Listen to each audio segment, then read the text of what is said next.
You're muted, but he's Jimmy. What's going on? It's exactly how he said it too.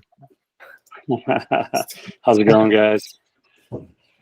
Awesome. Sorry, my computer decided it needs a update before it'll let me use it real quick. So I'm gonna switch here in a minute. No worries, Craig. No worries. All right. Well, welcome everybody. Thank you for coming to the second session of the Clarity DAO pitch competition. Today we have 4 new DAOs presenting their DAO ideas, and then we have a few panelists on the call as well to provide questions and feedback for the DAOs.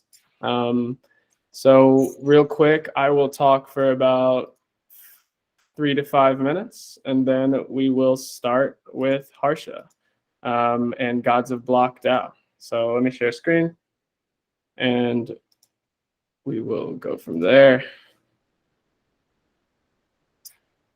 We are recording. Alrighty.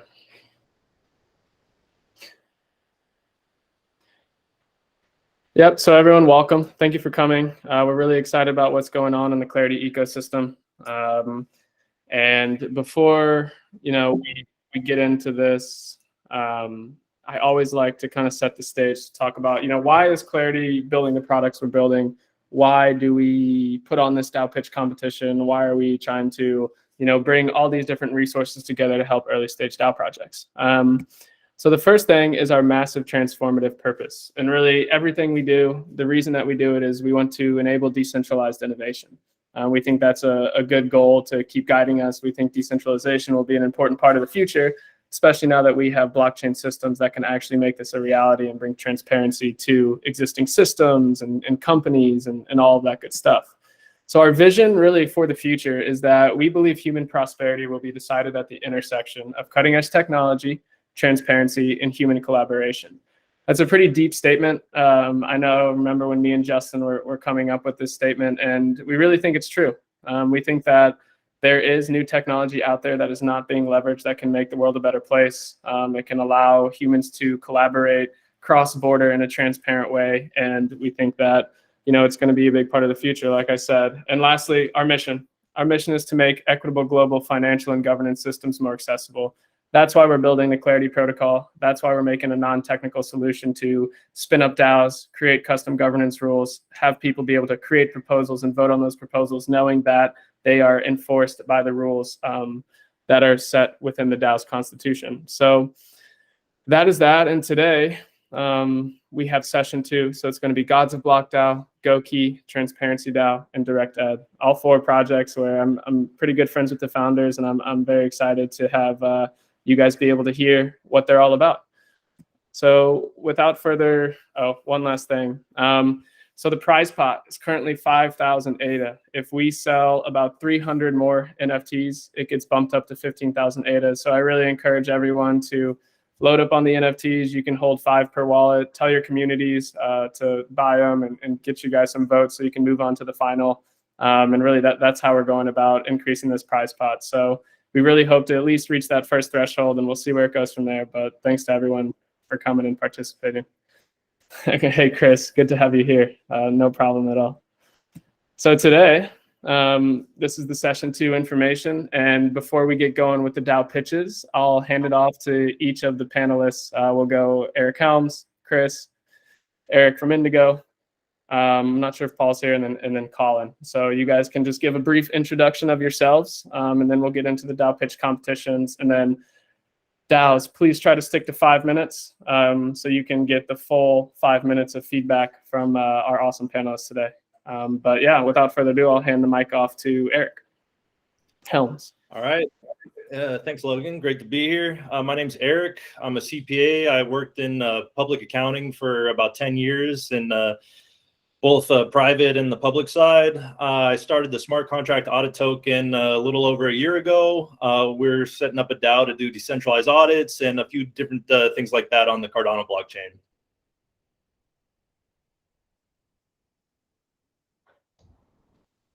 And then we'll push it to you, Chris. Mute failure. Sorry, guys. Hey, everyone. I'm Chris. I'm sure most of you have probably come across me in one form or another. I'm product manager for Catalyst. I've been with IOG for coming up nearly 2 years. Wow, time flies when you're having fun. Yeah, looking forward to seeing what's in store, and yeah, hearing you answer some tough questions from panelists, I'm sure. Next up, Eric Coley. I'm the founder of Indigo Labs. For those of you who don't know, we're building Indigo Protocol, synthetic asset protocol on Cardano. We've recently gone through the Indigo DAO Kickstart to ramp up the Indigo DAO. So we're pretty well versed in kind of what we think a DAO should have as core structure, looking to really launch kind of the idea of a DAO and ensure that everything is there, all the tools necessary to get your DAOs off the ground and in the hands of people. Furthermore, for those of you that might be aware of the Cardano DeFi Alliance, we founded that last year in kind of a collaborative working group effort to really bring DeFi on Cardano into a more real existence and kind of overcome some of the development hurdles that we've been challenged with along the way, building on Cardano, such a new, innovative kind of space. So happy to be here. Hope I can provide some value and some insight and some help. So yeah, thanks for joining. Thanks for bringing me in. Absolutely. And then Paul is not here yet, so we'll go over to you, Colin. Hey, thanks. So I'm Colin from Load Wallet and Obsidian Systems. Obsidian Systems is a Haskell consultancy. I've been there since it started in 2014, managing mostly Haskell projects in the traditional world, like some high assurance industries, and then crypto in recent years. Nothing but Cardano for the past few years, so head of Cardano operations there. And then I'm head of product at Load Wallet, which is an Obsidian Systems product. It's a new ultralight wallet constructed entirely in Haskell. Awesome. Thank you, panelists. And now I'll kick it over to you, Harsha. Can't wait to hear about Gods of Block DAO. Yeah, I'll just post the FigJam link here, so everyone can jump in, and I'll use that to present. And also there's a timer there that I'll set so that you don't do it into my time, Justin, Logan, and Justin. Yeah. Do you want to share it? Can you guys hear me? Yeah, we can see you. Do you want me to share the screen? Yeah. Okay. So I'll just work on this, yeah.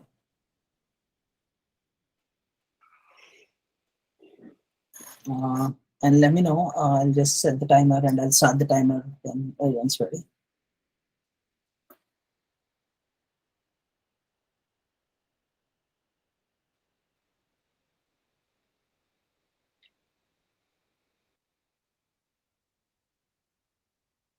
Cool.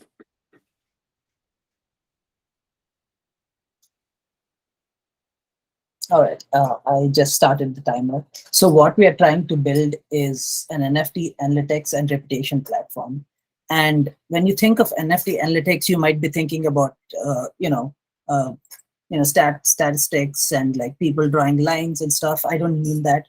I'm just trying to say, we are trying to make the data that we create on the blockchain more user-friendly. For example, say I have a wallet and I have a bunch of NFTs in the wallet.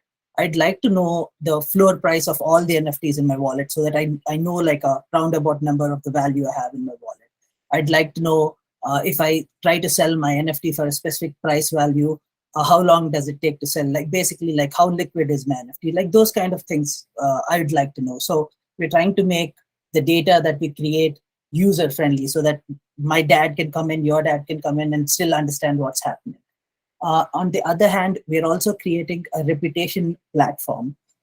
Reputation systems are coming to Cardano, and specifically when large number of people, like for example in Catalyst and stuff like that, when huge numbers of people come and like make decisions, reputation systems become very, very important. And the most important thing about reputation systems is that they shouldn't be centralized. They have to be controlled by the users themselves, the users that produce the data. I'll give you a small example. So I studied in a reasonably reputable college, in engineering college in India, but there was a time when one of my professors said, you'll have to buy me a mobile phone, otherwise you wouldn't pass the exam. And this is something that actually happened. So he would be controlling my reputation for the rest of my life. If I fail in that exam, that will stay in my report forever. So that is why centralizing reputation systems are really scary, in my opinion. That is why this system has to be owned by the users. and all the data that is produced. So there are two kinds of data that will be produced, like all the actions that you do with your wallet, that most of the data will be on the blockchain, but also your data will be saved on the platform that you're using your wallet in. And when I say wallet, I really mean just your identity, because we don't really have like a separate identity. Your wallet is your identity. So in these kind of systems, like your wallet becomes very, very important. And all the data that you produce has to be owned by you. And the platform has to be sustainable. How can a platform like this be sustainable if there are no financial systems in place? So there will be financial systems in place through advertising, and advertising has to happen in such a way that, say for example, Nike wants you to see their shoe ad. They'd have to reward you for your attention. So there has to be a bidding system where enterprises like bid for individuals' attention, and that is because the individuals own their data and they have the right to say, I don't want to see this ad, or I'm okay with this reward. I'll click this reward, take this reward, and see this ad. So they'll have complete control over their data. And who is going to build all of this? So everything in this platform, all the functionality will be divided into front-end and back-end bounties, and anyone in the community can build. It could be individuals, it could be groups, it could be communities. They just come, build, and take the reward. The reward will be both in the form of NFTs and ADA. And where will we get our ADA from? From stuff like this, say these pitch competitions or Catalyst or wherever. And this will go back to the community and people that help with building. And about the NFTs, since we have only a minute left, you can ask me like after the pitch is done. And how will we do it? This is something that we'll have to figure out as a community. People will have to find out answers. There will be research bounties. There will be other kinds of bounties that will solve problems like this. And okay, I'm almost done. I think I'm pretty much done. Yeah, I'm down for any questions that you have. I know I have rushed and said a bunch of things, but yeah.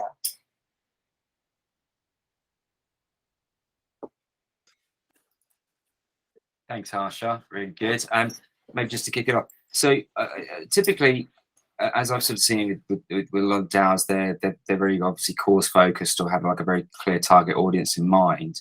Obviously, you're leaning into NFT analytics and reputation, but do you have some ideas on who your target audience are? Like who are going to be those main users, those main DAO, and who's going to participate in the DAO?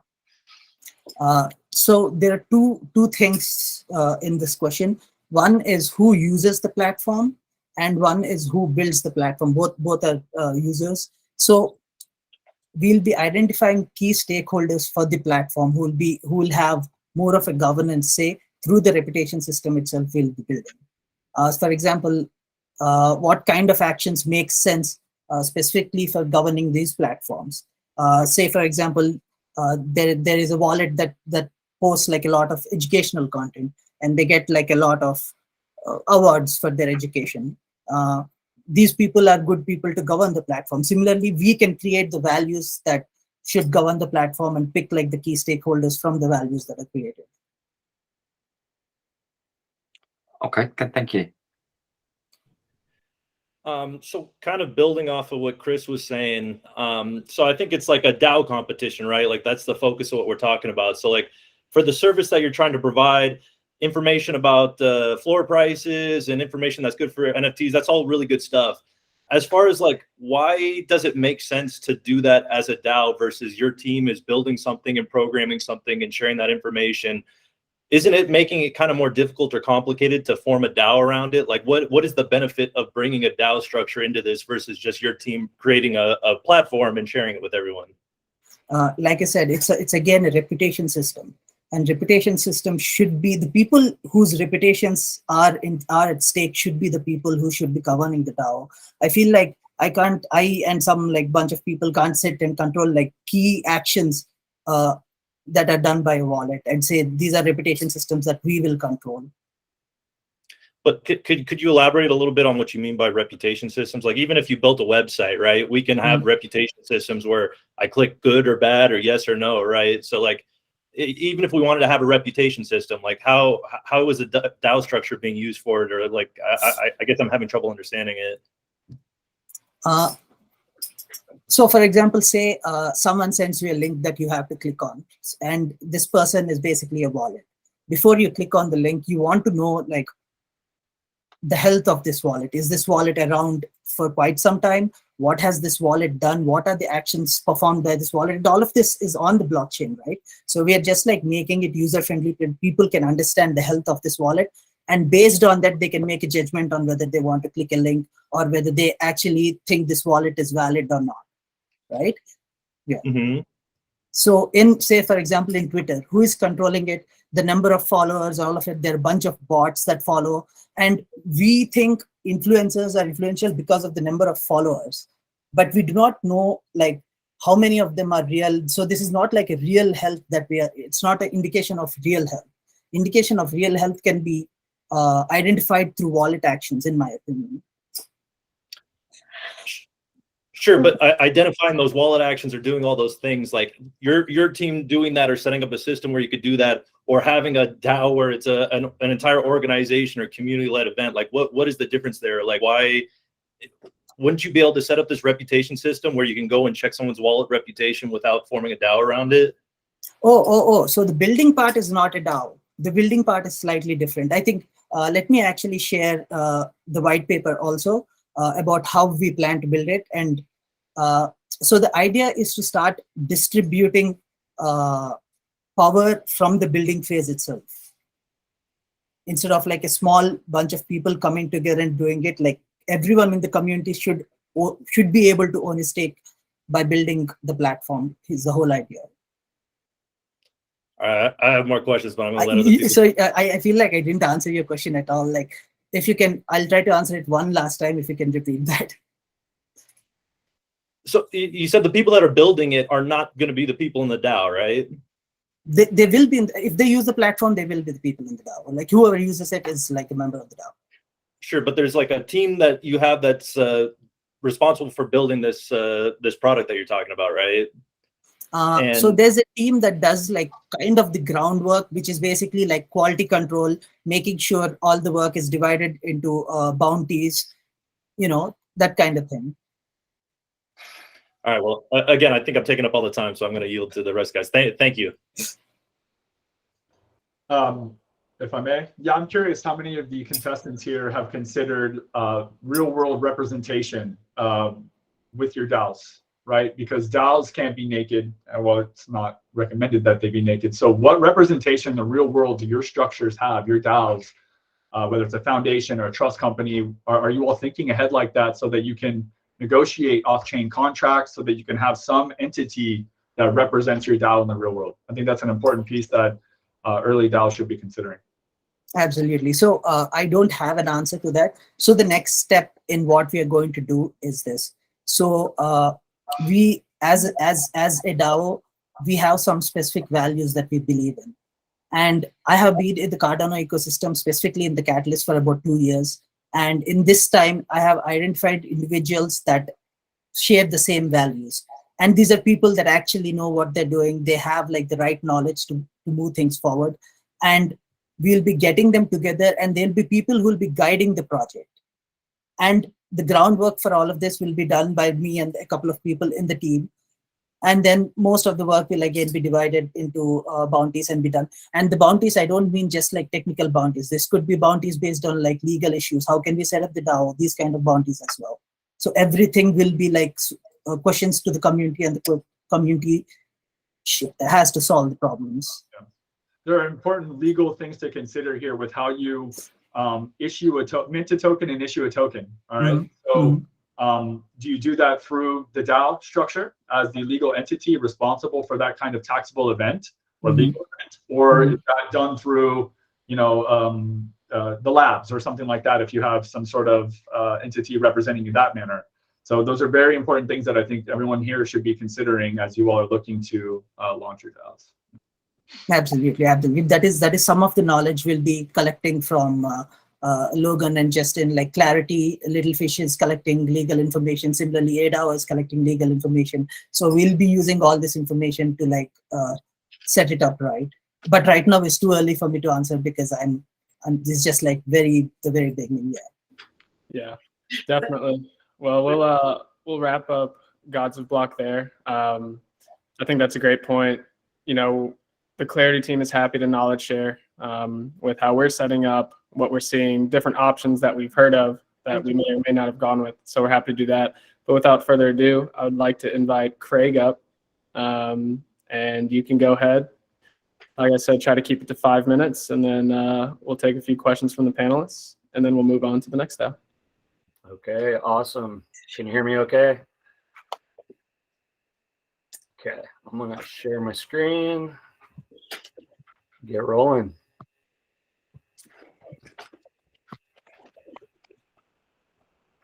Okay, so you guys can see this? Okay. Yeah, guys, so thanks for having me here. My name's Craig Immel. I'm the founder of Goki. Goki is early stage project focusing on all kinds of real estate and property rights in Cardano. So just as a very brief overview, we're a business, but we're a mission-driven business. So our mission is to help more people access property ownership, primarily as a means of building an individual or a family's net worth and financial security. And we think it's a time where people are finding that challenging. People who haven't been able to purchase a first home, or maybe a small business that wants to buy a home. There are a lot of reasons for that, but we've kind of decided that it needs some outside the box thinking and some innovation, and it's a space that hasn't been disrupted or really had much deep innovation in a really long time. So, initially, here's a little bit about what we're about. We believe everyone who wants home or property ownership should have some access to it, if they're willing to put in the work and do the things that need to happen there. We've looked at some blockchain solutions because, sorry guys, let's see. We look at doing things a little bit differently here because so much, revolves around this kind of very formulaic process that's kind of baked into the markets, where you get a real estate agent, you get a mortgage broker, you get a loan. The loan, most often the bank will sell your loan and they'll wrap it up into this like basket of securities and sell it to Wall Street. And it really kind of makes it hard for people to interact more like peer-to-peer, especially with people they don't know. So blockchain and smart contracts seem to be a pretty cool way to remove some of the trust issues and allow people who don't know each other to work together peer-to-peer.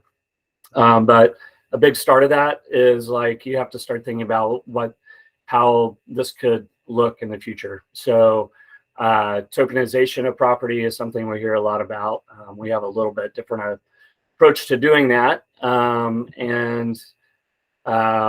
We decided to set up this like peer-to-peer smart contract platform. That's actually how I first crossed paths with Logan and Justin.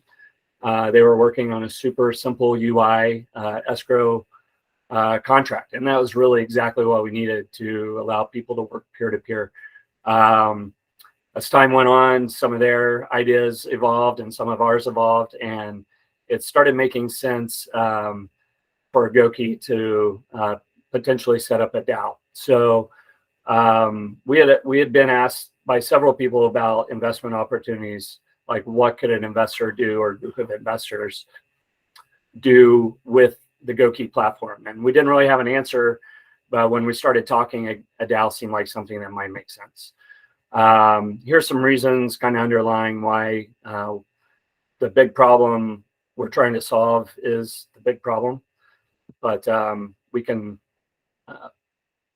look at that a little later. But we did release an NFT on Cardano that kind of our V1 concept of what we thought a real estate property deed type of asset could look like on Cardano. Jimmy and I, basically my other team member right now, Six City NFT, we're working on a V2 of updating this and bringing in better and higher quality metadata that's relevant to real estate transactions. But focusing in a little more on the DAO, it is a separate legal entity that is currently set up as a Wyoming LLC. But basically, the idea is that as opposed to a REIT or a large commercial investment syndication, we could own and operate with our community members smaller properties that could be revenue producing properties, but that could also be kind of a lifestyle amenity. So like if you're a digital nomad, you could be a part of a DAO that, for example, maybe owns a small apartment building in Denver or up in the mountains or at the beach near Miami. It could be really anything, and we're looking to our community to kind of help us shape the direction of what we want that to be. 30 seconds left, Greg. Sorry, what was that? 30 seconds left. Okay. So like I said, we are set up as a Wyoming DAO. A really innovative part of what we're trying to do here is that have a DAO that actually owns and operates a stake pool. And we can delegate our ADA to the pool and use the proceeds and rewards off the pool to co-invest in the properties. We think that's a really innovative approach. We do have a token that's out there. It's a governance token for the DAO, as well as payment and utility token for the greater ecosystem we're working on. We do have currently a DAO Explorers program set up. We have about 15 members in there now who are working offline using Discord and the tools provided by Clarity to kind of start thinking about what the future of a DAO and real estate DAO in Cardano could look like with Goki. And this is how to get a hold of us. That's pretty much it, but looking forward to all of your questions. And I'm going to share a link to our Medium that describes all this. I just shared in the chat the link to something that explains more about the Explorer program. Right on. Yeah. Thank you. Panelists, go ahead. We'll give it about 4 minutes here.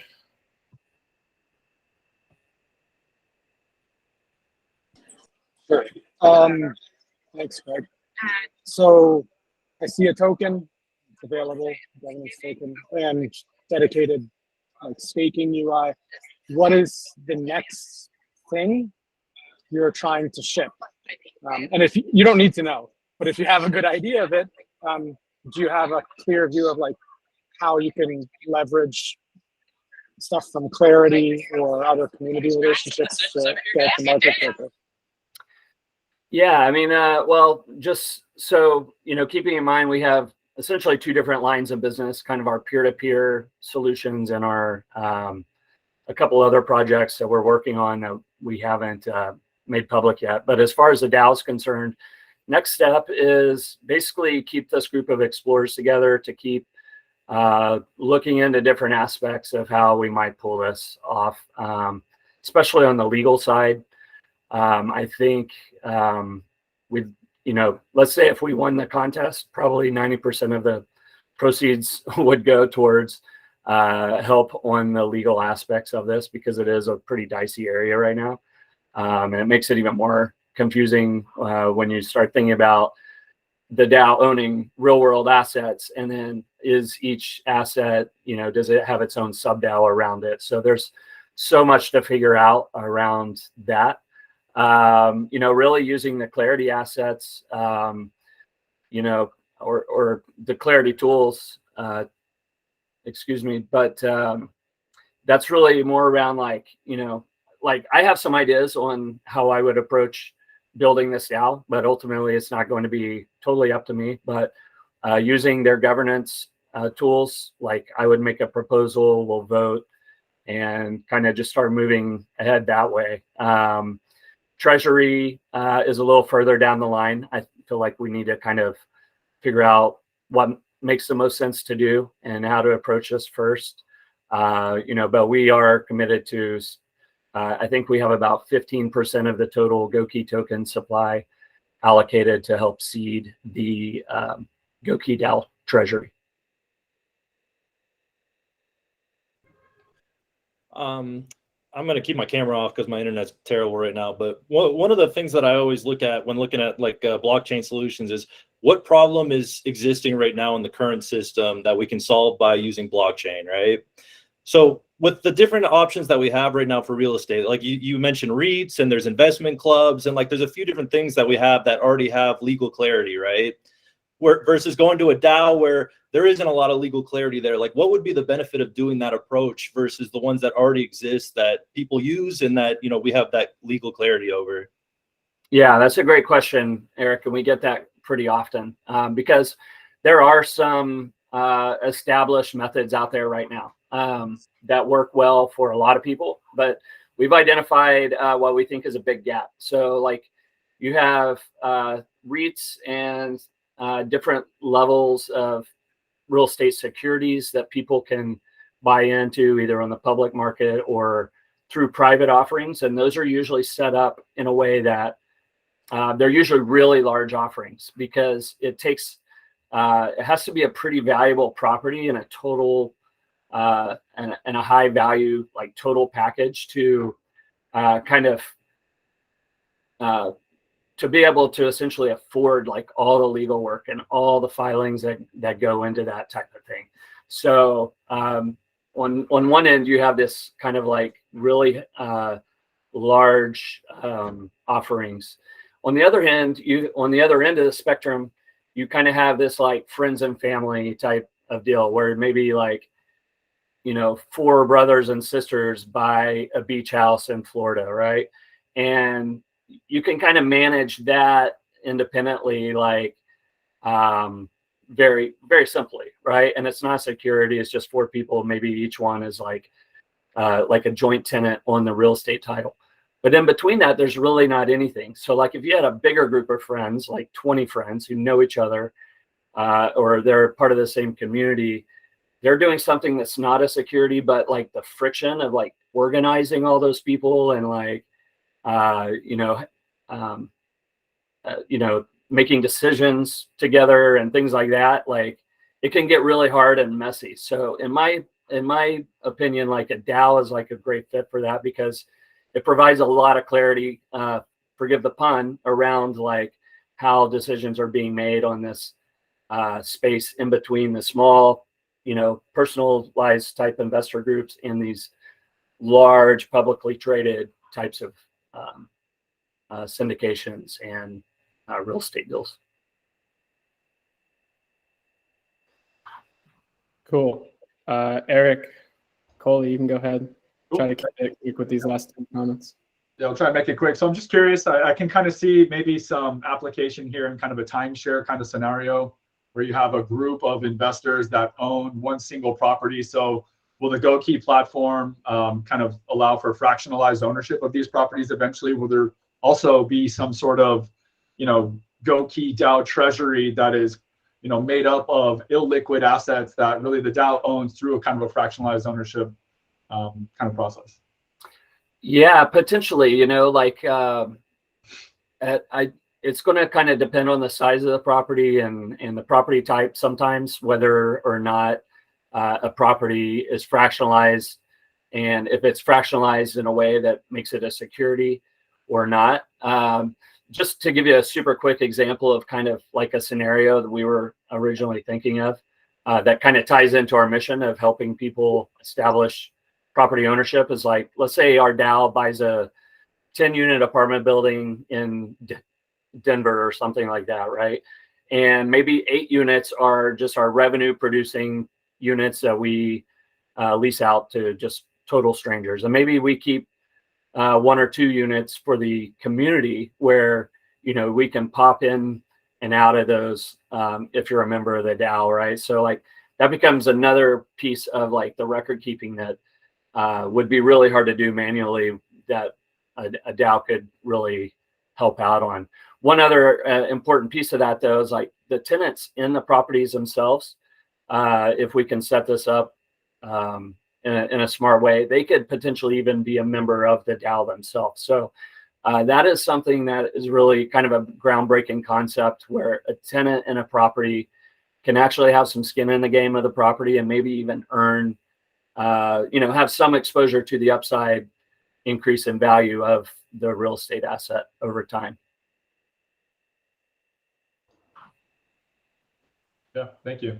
Yeah, I think it would be kind of an interesting concept for you all to explore in the future. We have, real world companies set up now where, there's this access to their whole network of properties, and perhaps being a DAO member of the GoKey DAO would give you some sort of access if the DAO were to own properties such as that. So just thinking ahead as to where you all can take this, because certainly it wouldn't just start and stop at, residential kind of ownership. So.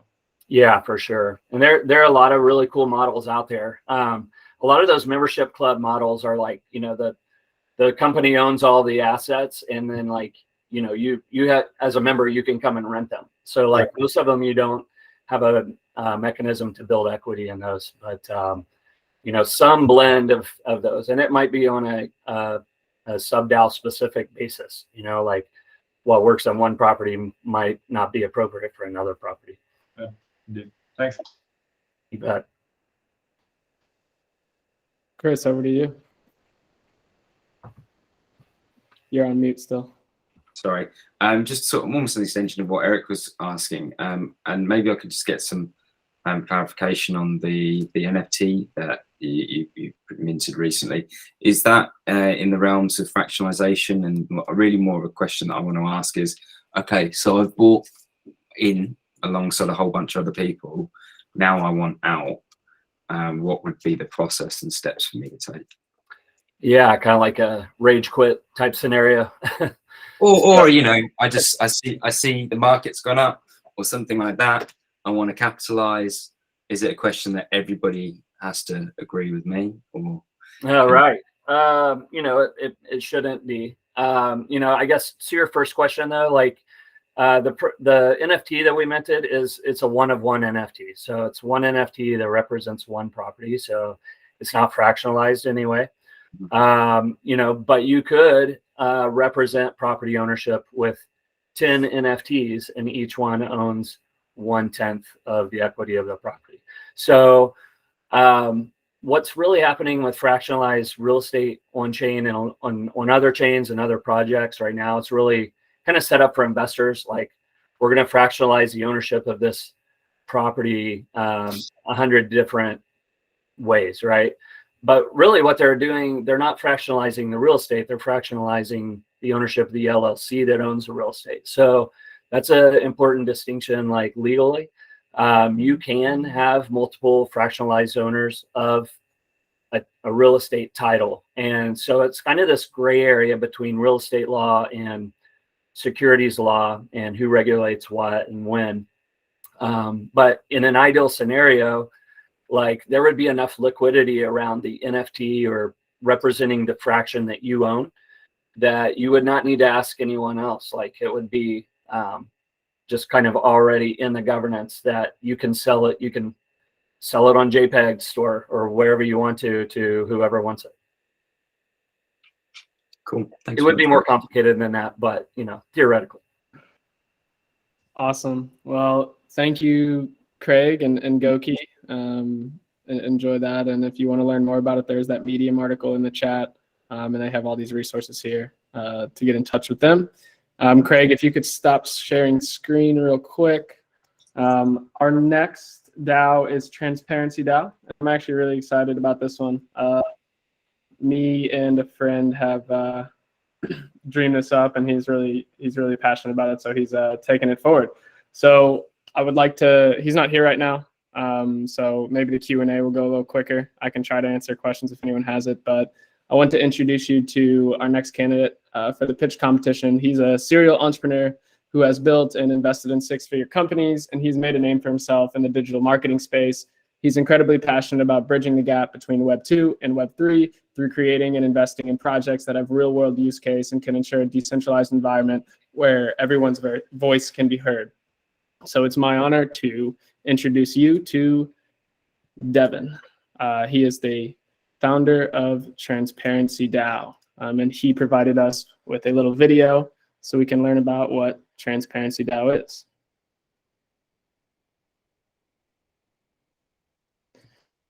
All right, here we go. What's going on, guys? My name is Devin, and I am one of the founders here at Transparency DAO. I just wanted to give a huge thank you to Clarity for putting on such an amazing competition where creators and innovators are able to come and present their vision for the future of this world.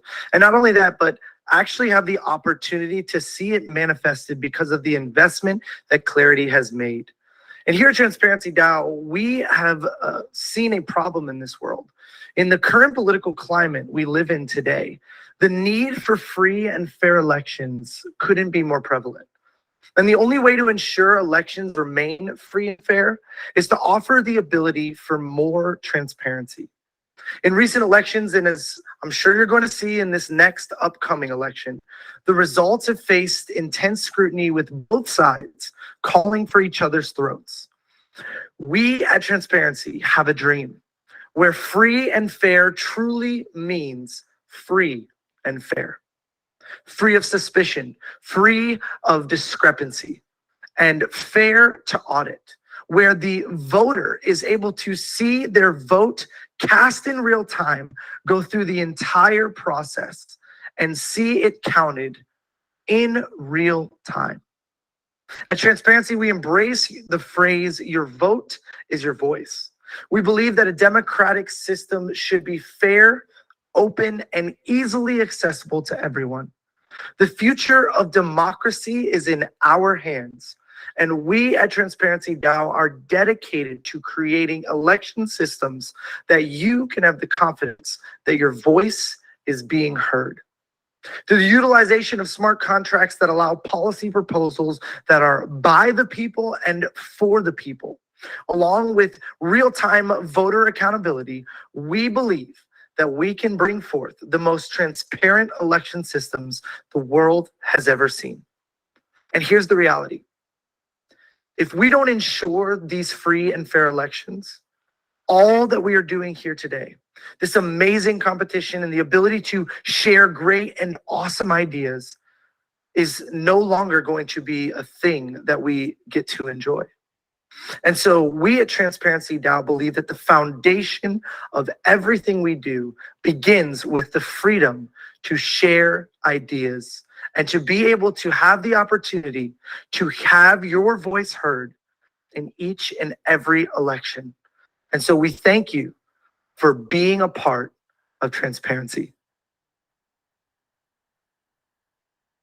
All righty. So yeah, that is Devin's presentation. He has a big vision for this DAO.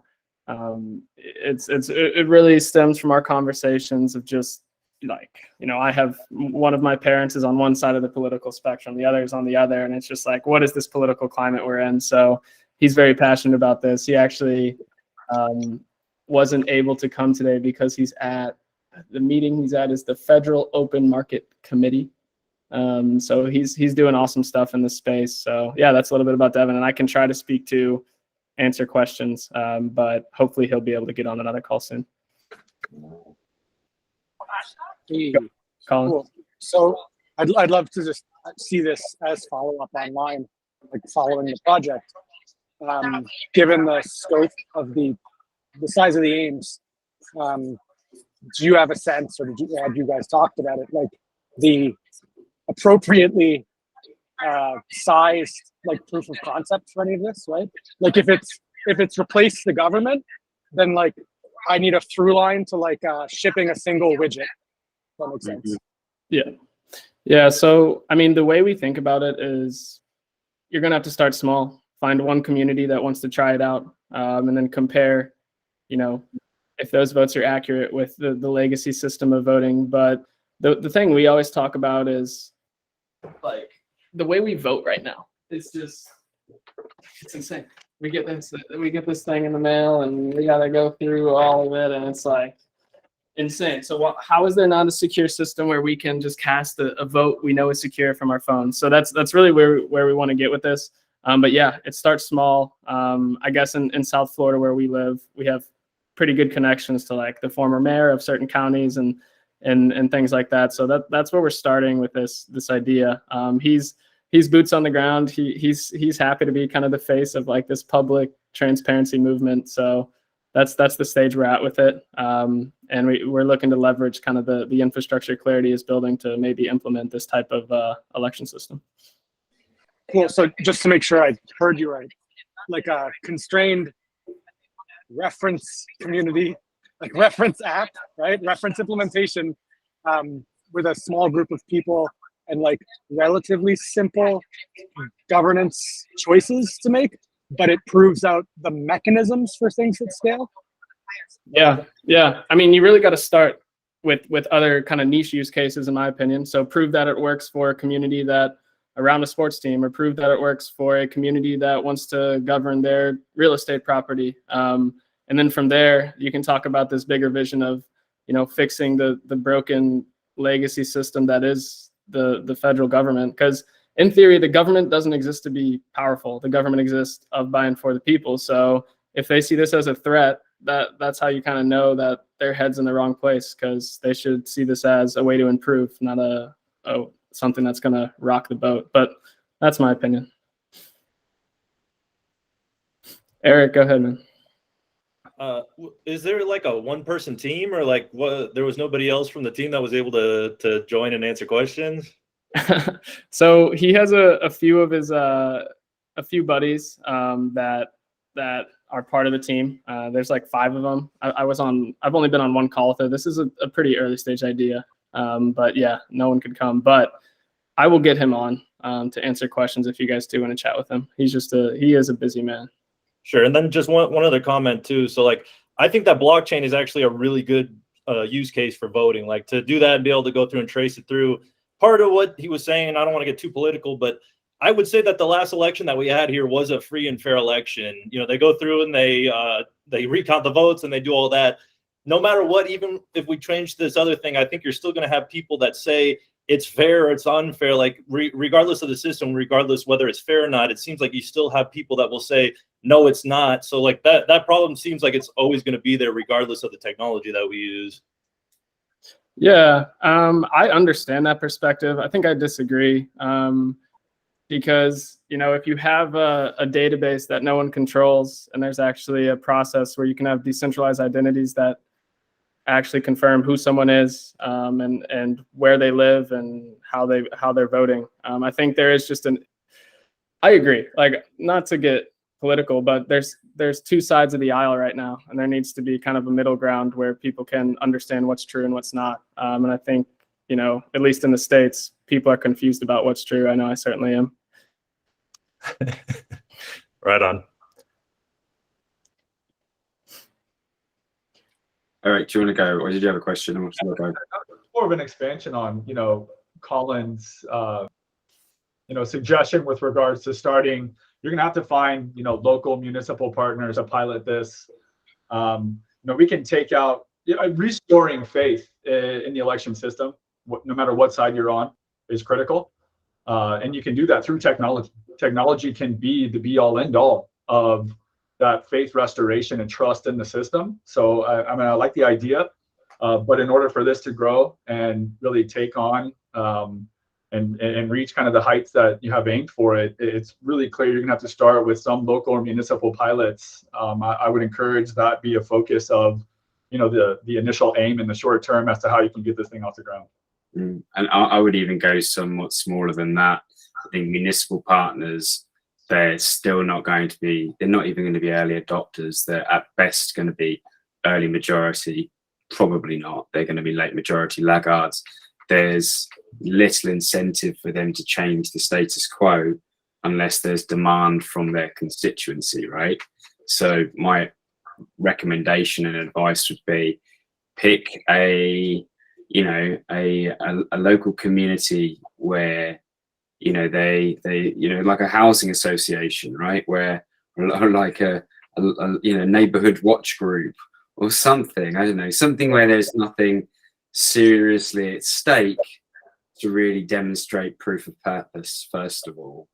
Yeah. Build some trust, and maybe in that there's a local representative from some council or some municipality that gets excited about it. That's how I would do it. I guess there's obviously always going to be a question until there's some sort of ZKP solution enabled around coercion and collusion. We wrestle with this every day within Catalyst, right? We have zero knowledge proof onto a side chain. We haven't yet been able to make and turn over all that data, so it's archivable, or the archive data is able to be explored. It's coming, but unless there's a solution that deals with enabling private voting, it's going to be a really hard sell for any sorts of real significant use cases. Anything that becomes totally transparent has obviously really significant security, like personal security risks. Yeah. No, I appreciate all the feedback. I'll make sure to share this with him and his team. But without further ado, I would like to invite Simon up to do Direct Ed DAO. They're also working on some really exciting stuff. And then after that, we'll wrap up, and that will be that.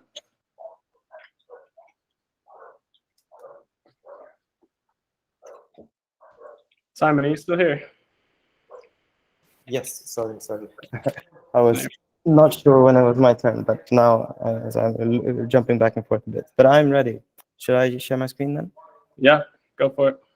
Okay, Cool. cool. Reminder, try to keep it to 5 minutes. Of course, we're closing towards the end now, so yeah. Let's go here. So I hope you see my screen. Oh, wait, let's do full screen here. Boom. Okay, so I'm presenting the Directed DAO, or Directed Development DAO. And our motto or vision is to enable the brightest talent realize their full potential and lead the digital transformation of Africa.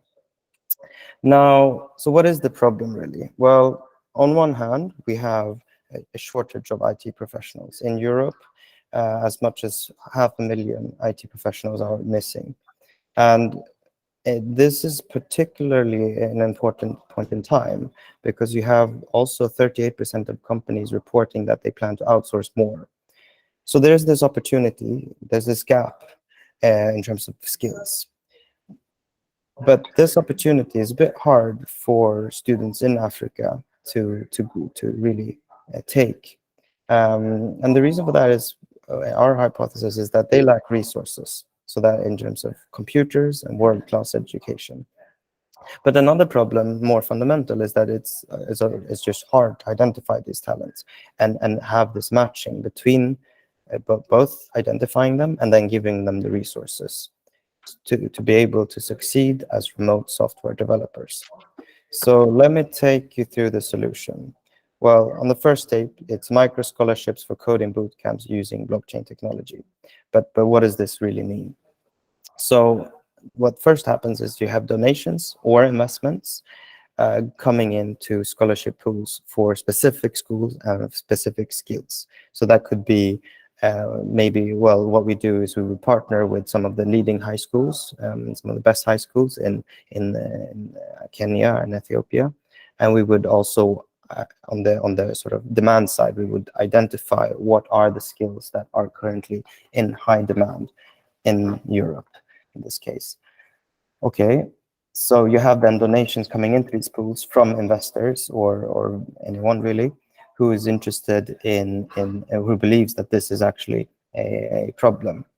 It could even be companies themselves coming to us and saying, hey, we need these specific skills, like we need someone who knows like a particular data SDK or something. And so we want someone to train, to learn that, and we want to give them incentives to do so. What we do at the same time is we have a selection, and we have a selection into this coding bootcamp. So we make sure that it's like high quality inputs, so to speak.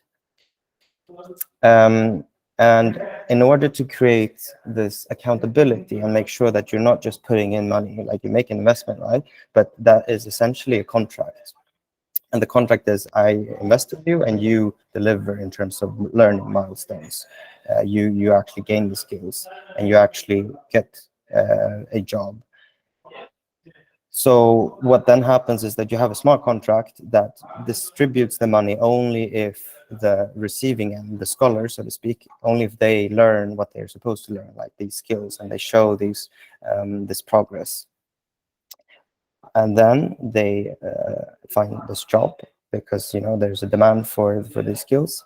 And as they earn money, they pay back to the scholarship pool or this sort of investment pool. Which in turn means that you get a return on investment as an investor participant in this permissionless DAO system. Now, why blockchain? Like, why can't we do this within a legacy system? Well, the key thing is that with this accountability and with the smart contracts, you get accountability or like trust by design, because you can see exactly where the money is going, and you can also you have some higher degree of assurance that there's no fraud going on. You also have the greater efficiency achieved through the automation in the smart contracts. So rather than having like a clerk or whatever, you have this automated distribution mechanism. Now, I'm going to skip this, but here's just some road mapping. We have a MOU with the Kotebu University of Education being currently underway. And we also have a scholarship or pilot programs for the next year.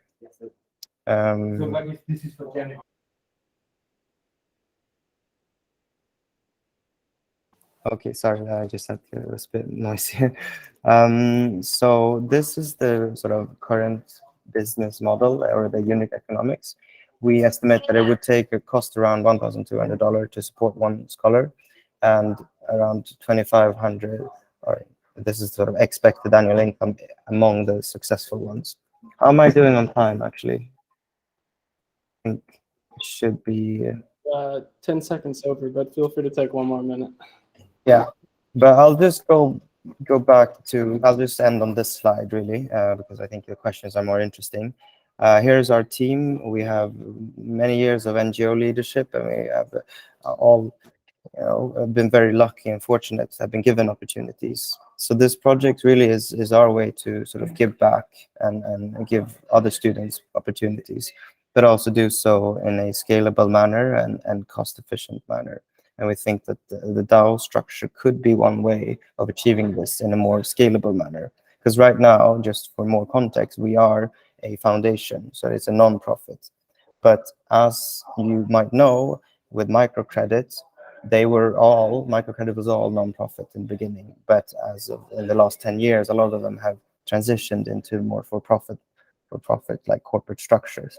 And so we're playing with this idea as well. And I'll now open up for questions. I have more slides that I might need to dig to.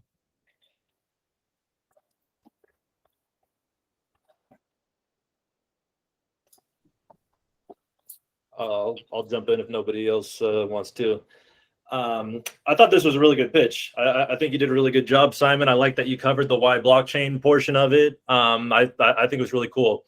One of the things when you talked about it's either an investment or it's a donation, right? And you kind of like tied it up at the end.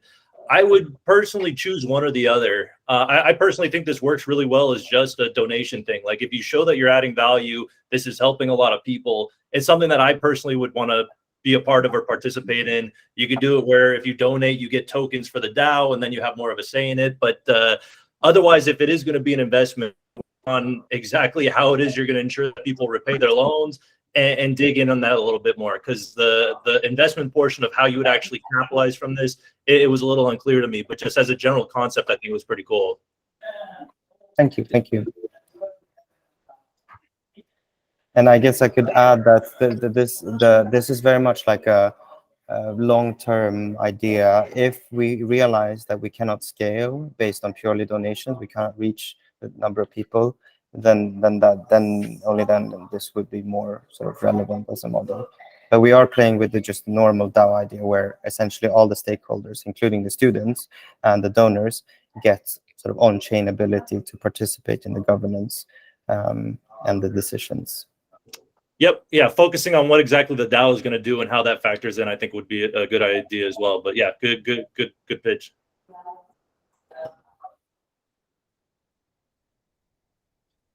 After you, Colin, go for it. Sure. So the business logic or organizational logic is very clear. In terms of the tech, like what's the short-term roadmap? So same question I have for everyone, like where's my widget on a screen? What might that look like? Or what's the plan for staffing up, etc.? Yeah, we currently have 3 MVPs, or sort of 3 pilot projects on the ground in the let's call it the pipeline. One of them is with the Atala Prism team, together with Charlie 3 and with OrcFax, some of the Oracle protocols. But some of the stuff that that I sort of briefly skim over is not super trivial. So the conditionality here, this is not on chain like these skills. So what we're doing is we're using verifiable credentials, and we are developing the tech that would allow verifiable credentials to be used as inputs to smart contracts. But so in short, I mean, so this is the backend side. We have a front end sort of. I can just show you because, well, why not? This is how it looks right now. The current website. So you would have a scholarship pool that's quite similar to any DApp, Connect Wallet here. Some kind of progress page, sort of similar, inspired by Kickstarter. We're playing with the idea of having something called like a scholarship naming right. So instead of saying this is the directed scholarship, you would be able to name what it would be called. We would obviously put restrictions on this, and we would make it inclusive. So, for example, the high school might have to accept it before we do it. But this is just one of the things that we're playing with. So you might donate, you choose an amount, you get some NFT as a thank you, not to be speculated on, but just as a nice gift. This NFT would then unlock a scholar's progress page. You can see what's actually going on. So this is just to show you a little bit about like the actual thing that we're doing. I'm not sure. Did I answer your question? Yeah, it's great. Appreciate it.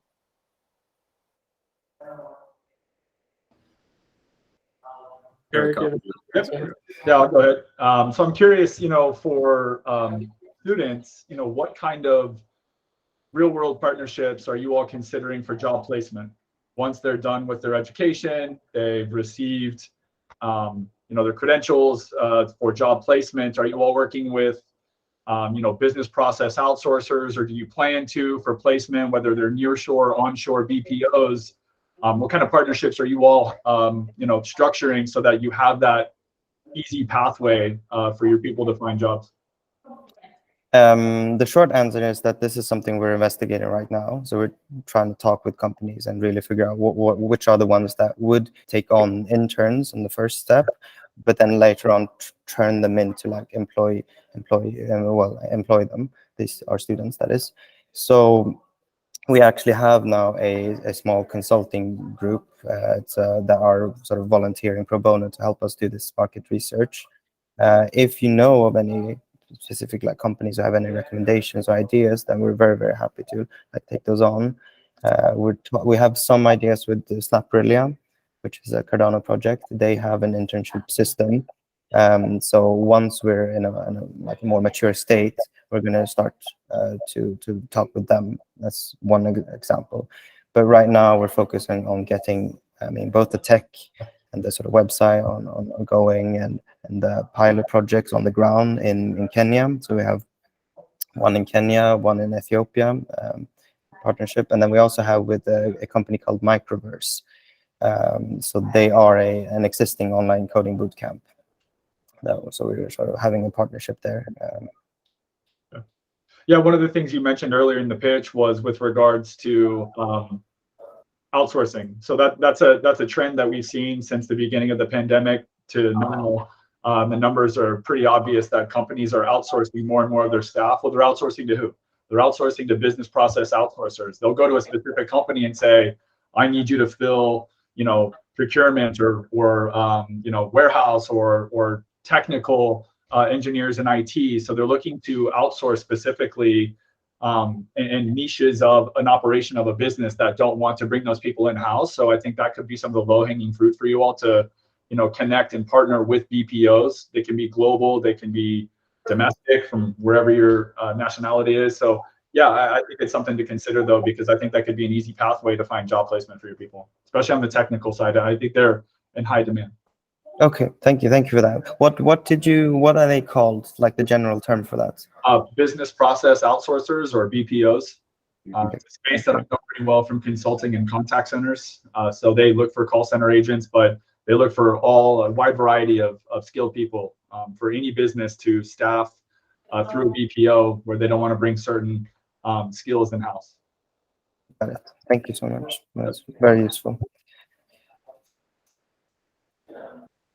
Chris, I'm not sure if you were going to add anything or if we should wrap up. No, to be honest, I mean, Simon and I, I've been through quite a few director pitches, and they get stronger and stronger each and every time, right? They focus on different bits. So yeah, I've got nothing more to add. I just think it's a great project. Awesome. Yeah, I agree. Simon, if you could stop sharing your screen real quick. Yep, no worries. And then I will wrap us up here. So thank you to the panelists who took time out of their busy days to come and provide some feedback. Really seriously appreciate that. And also thank you to all the DAOs for making the time to pitch. I hope it was useful. And the last thing is I'm just going to show how you actually get involved with this competition, what's on the line. So I'm going to share screen real quick here. So what you do to become involved in this competition is you just need our NFT in your wallet. So you can come to our website. It's clarity.community. You click NFT. You can mint straight from here using InMaker. Once they're in your wallet, it can take up to 15 minutes for it to show up, your voting power to show up once you come to the governance tab. But what happens is you're able to connect your wallet to the governance tab. It checks for the policy ID and sees how many of these assets you have in your wallet. One NFT is one voting power. And then you can see all of these bounties are up. So the teams that get the most votes move on to the final, which will be shortly before the summit. You can see some people have already voted, but you can choose which pitch you want. So I encourage the panelists to get involved. I encourage all the people on this call to get involved. You can have 5. Yeah, it is neck and neck right now. You can see kind of how much participation we were having in the qualification round. So the top 16 DAOs from this list of 24 DAOs got in. So you can see, how many votes were casted. Pretty exciting. So the more NFTs that get sold, the bigger the prize pots gets, and we want this to be as useful as possible to all the DAOs that are in it. And then the prize pot actually gets split between the top 3. 70% goes to the winner, 20% goes to second place, and 10% goes to third place. So that is it. I will wrap us up. Thank you guys so much again. You guys are free to go and appreciate it. If you have any questions, want to get in touch with any of the DAOs, come to our Discord. Each of the DAOs that are pitching have a channel specific to them where you can get in touch if you're interested further. So thank you guys so much, and we'll chat soon. Have a great day, everyone. Thanks a lot, everybody. I'm trying to currently figure out how to stop the recording.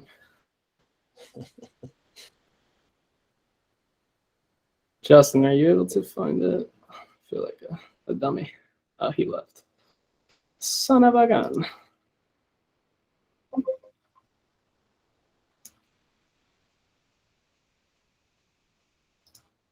Oh, there it is.